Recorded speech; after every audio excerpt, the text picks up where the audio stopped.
YouTube family को गणेश चतुर्थी की बहुत बहुत शुभकामनाएं।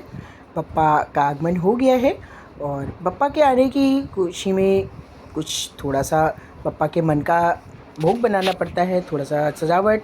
तो बच्चे लगे हुए हैं पप्पा के आसन की तैयारी के लिए। ये जी पप्पा आ गए हैं, स्वागत करते हैं अपने पप्पा का।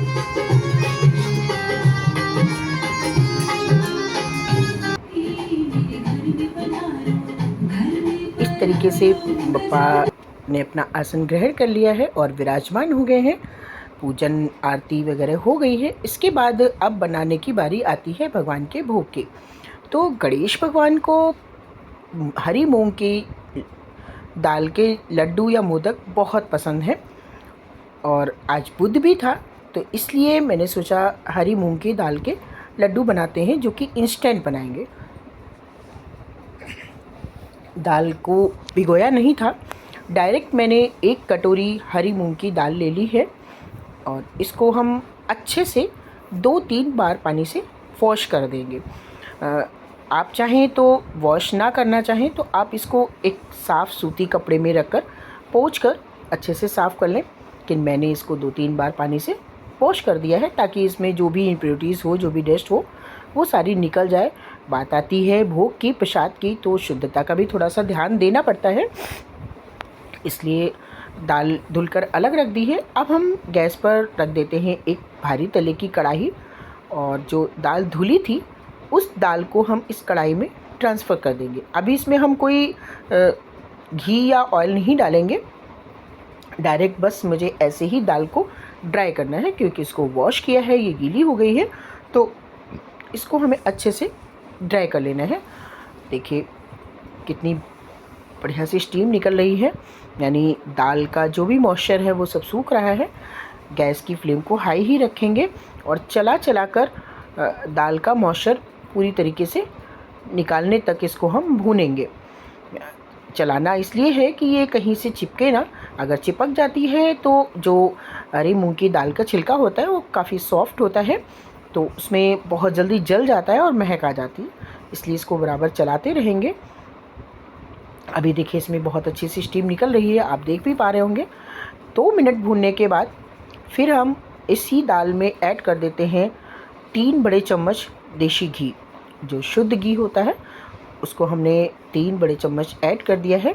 और अब गैस की फ्लेम को कर देंगे लो टू मीडियम और अब हम इसको चला चला कर गोल्डन ब्राउन होने तक भून लेंगे। हल्का सा ब्राउनिश आ जाएगी, आप इस तरीके से कढ़ाई में करके देखेंगे तो खर्र खर्र की आवाज़ आने लगी, यानी महसूस हो जाएगा कि दाल बिल्कुल ड्राई हो चुकी है, यानी अच्छे से भुन गई है। अब गैस की फ्लेम को थोड़ा सा हाई करके और 1 मिनट के लिए बढ़िया सा चला देंगे। बस अब रेडी हो गई है हमारी दाल। इसको हम निकाल लेते हैं एक बड़े परात में, थाली में, परात में, किसी चीज़ में निकाल लें। इसको मुझे करना है अब ठंडा, थोड़ा ठंडा हो जाएगा उसके बाद ही हम इसको पीसेंगे।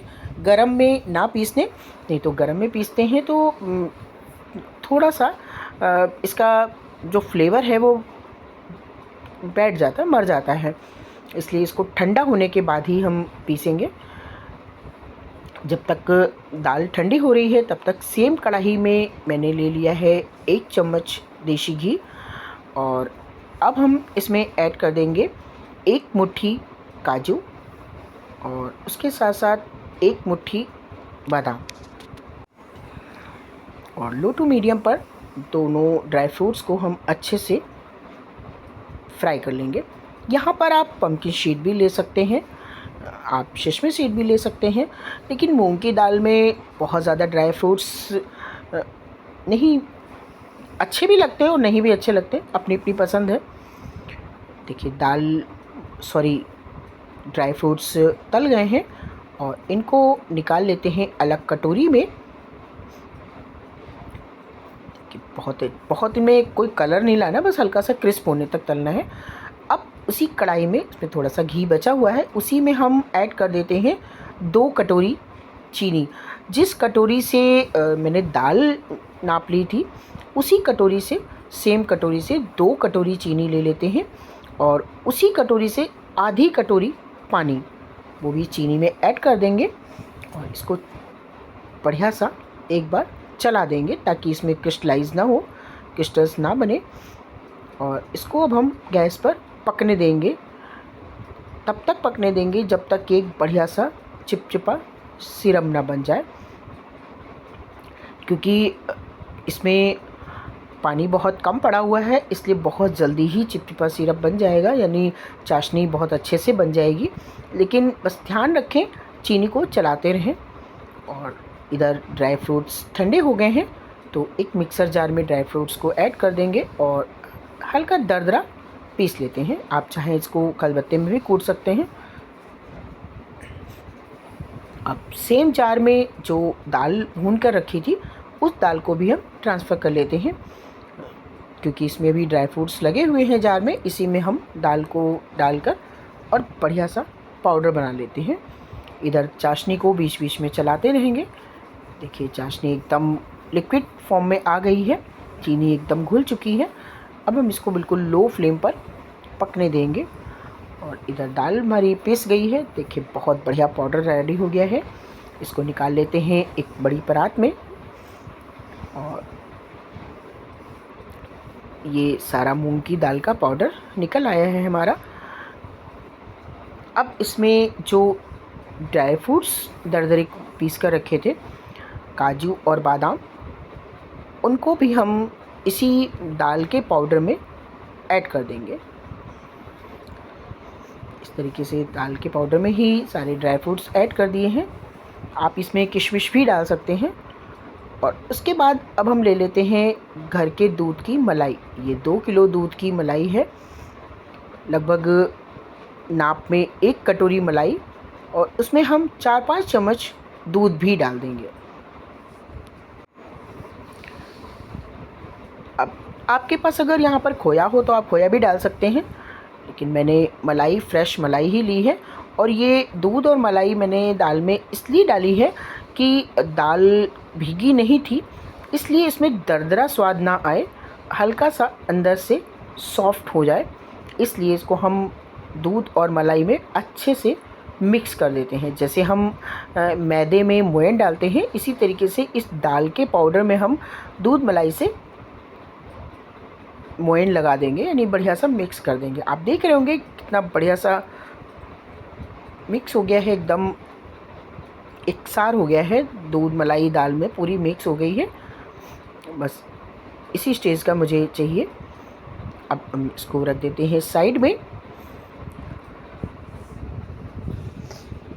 और अब हम गैस पर रखते हैं एक दूसरी कढ़ाई, और इस कढ़ाई में अब ऐड कर देंगे लगभग 2 बड़े चम्मच देसी घी।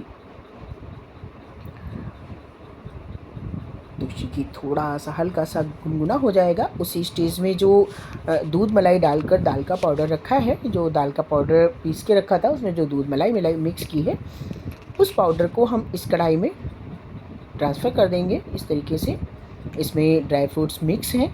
आप चाहें तो ड्राई फ्रूट्स बाद में भी डाल सकते हैं, आप चाहें तो इसी स्टेज में भी डाल सकते हैं। सारा पाउडर कढ़ाई में ऐड कर दिया है। अब हम इसको लो टू मीडियम फ्लेम पर कॉन्टीन्यूसली चलाते हुए कुछ देर के लिए भून लेंगे। तब तक भूनेंगे जब तक बहुत बढ़िया सी सूंधी सूंधी सी खुशबू आने न लगे, यानी ये जो मॉइस्चर है वो बिल्कुल दाल के अंदर भर जाएगा और दाल में एक बढ़िया सी खुशबू आने लगेगी। यहाँ पर अगर आपके पास 2 घंटे या 3 घंटे से पहले भीगी हुई दाल रखी हो, भीगी हुई दाल का अगर आप बना रहे हैं, तो इसमें दूध मलाई डालने की बहुत ज़्यादा ज़रूरत नहीं होती है। लेकिन अगर दूध मलाई डालेंगे तो स्वाद बहुत ही बढ़िया आ जाता है, इसमें लड्डू का स्वाद दुगना हो जाता है। देखिए इस तरीके से चलाते हुए बहुत बढ़िया सा भून लेंगे और बहुत अच्छी सी सूंधी सूंधी सी खुशबू आने लगी है। हल्का सा इसका कलर भी चेंज हो गया है। बस इसी स्टेज में मैंने गैस को बंद कर दिया है और ये देखिए रेडी हो गई है हमारी मूंग की दाल का पाउडर। अब हम इसको ट्रांसफ़र कर लेते हैं अपनी वही वाली परात में, जिसमें था उसी परात में हम इसको निकाल लेते हैं। इसको थोड़ा सा ठंडा होने देंगे। हल्का सा, अभी बहुत गर्म है, हाथ इसमें नहीं लगा पाएंगे आप, इसलिए इसको हल्का सा ठंडा होने देंगे। और जब तक दाल ठंडी हो रही है तब तक हम चेक कर लेते हैं चाशनी को। चाशनी रेडी हो गई है। अब हम किसी बड़े चमचे से थोड़ी थोड़ी चाशनी इस पाउडर में डालते जाएंगे, इस तरीके से। एक साथ पूरी नहीं डालेंगे क्योंकि बहुत जल्दी ये सूख जाती है, ड्राई फॉर्म में आ जाएगी, इसलिए बस थोड़ी थोड़ी सी डालेंगे और पाउडर को मिक्स कर देंगे, यानी एक बढ़िया सा पेस्ट सा रेडी हो जाएगा। लेकिन इस प्रोसेस को बहुत जल्दी में करना है, फटाफट करना है, क्योंकि चाशनी बहुत कम पानी वाली बनी है। इसमें बहुत जल्दी दाल के अंदर जाकर एकदम ड्राई शुगर बन जाएगा, इसलिए इसको बहुत ही फटाफट वाला प्रोसेस करना है। देखिए, चाशनी दाल के पाउडर में डालकर अच्छे से मिक्स कर दिया है और ये अभी थोड़ा सा लिक्विड ही लिक्विड से लग रहा है, लेकिन ये लिक्विड नहीं रहेगा। बस इसी स्टेज में जब आपको लगे कि हाँ आप हाथ से इसको छू सकते हैं, उसी स्टेज में इसको थोड़ा थोड़ा सा लेकर हाथ में, और आप लड्डू या मोदक किसी भी शेप में बना सकते हैं। और हाँ दोस्तों, इसमें मैंने गणपति बप्पा के भोग के लिए बना रही हूँ, इसलिए मैंने कोई कलर ऐड नहीं किया है। आप चाहें तो इस समय पर इसमें fruit colour, green food colour add कर सकते हैं, यानी आधा चम्मच ग्रीन फूड कलर चाशनी में ऐड कर दें, और उसके बाद उसको हम दाल के पाउडर में मिक्स करके खूब बढ़िया सा, और फिर लड्डुओं का शेप बनाएं।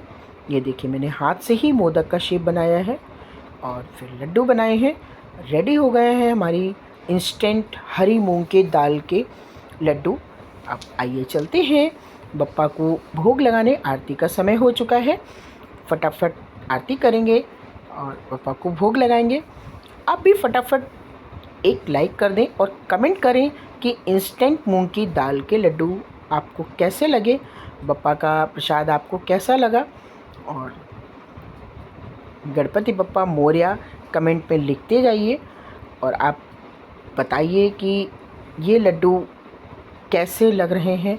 झटपट वाली रेसिपी है, आपको कोई भिगोना नहीं है पहले से, और कोई बहुत पहले से अरेंजमेंट नहीं करना है। खाने में बहुत टेस्टी होती है।